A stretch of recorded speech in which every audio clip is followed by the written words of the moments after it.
со големо Д. Александар Кујунџиски. Здраво! Да се представам, јас сум Ведран. Живеам на една од многобројните улици од градот Милениумски, која се наоѓа некаде во делот каде што огромните згради ги заменуваат убаво наредени бели куќи и куќички, нанижано како некој огромен венец сплетен од разновидни полски цветиња.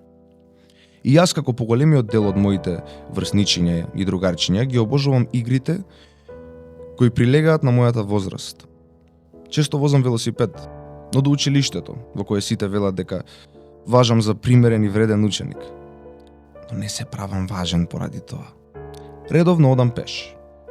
Ги сакам и ги ценам сите спортови, но сепак најмногу ме привлекува кошарката. Иако сум низок по раст, се надевам дека со текот на годините што следуваат ќе пораснам толку што барем до некаде ќе наближам до висината на некои од кошаркарите за кои имам превисоки мислења и прилично високи познавања. Да се изедначам барем со оние најниските, успешно вклучени во првите лиги од нашите, па и од светските клубови.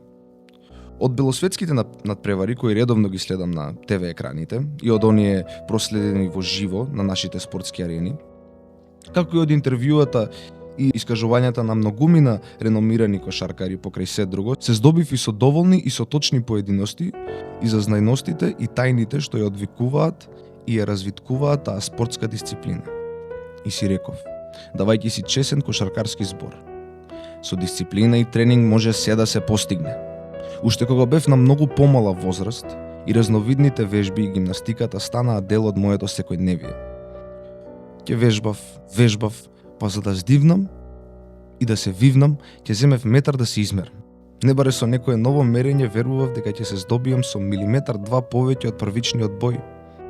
Подоцна почнав да се дружам со made in, самопрајски стокмени тегови и да ги кревам, почнувајќи од оние со најмала тежина па се до потешки и потешки.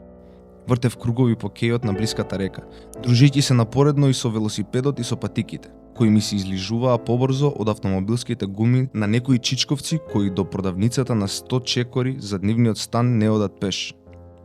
Вежбав на секакви справи. Развлекував федери повеќе и почесто од гуми за джвакање. Подскокнував и скокав и тогаш кога нешто требаше да земам од земја. Нема нешто што не правев или не би се обидел да го направам само и само да успеам да се извишам уште некој метар, оваде сантиметар. Тоа го знаеа сите во моето потесно и пошироко семејство. И секој на свој начин се обидуваше да ми помогне. Мајка ми Весна ме советуваше повеќе да јадам од оброците сочинети од здрава храна, што таа ги подготвуваше. Баба ми Љуба ме тегнеше за уши. Не само во деновите кога славев роден ден. Татко ми Виктор, за време на викендите, ме водеше со него на планинарење по околните ридови и долини.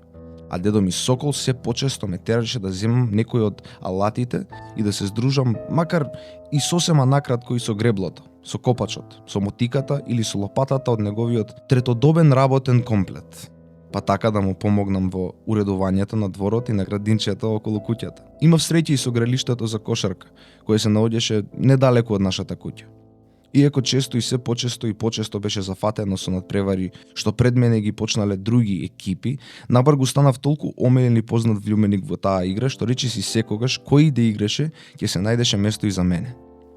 Едноставно ќе ме кренеа од клупата за резервни играчи и ќе влезев како замена на некој што ќе се откаже од натамошниот надпревар поради тоа што не одложив повик од дома.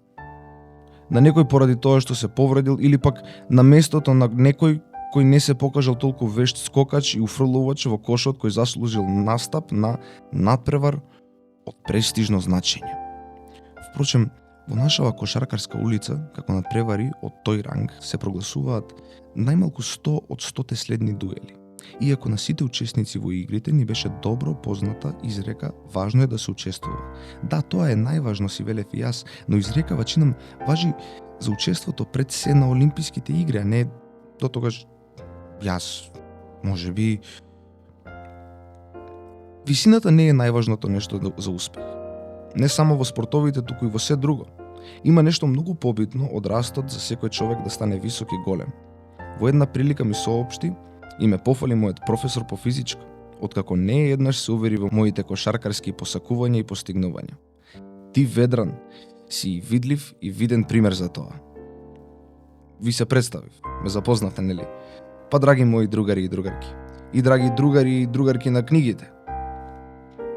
За да не излезе дека се фалам зборувајќи само за себе, прочитајте го натаму она, пообсежното, кое што го напишал за мене некој друг, а датира уште од годините на моето најрано детство.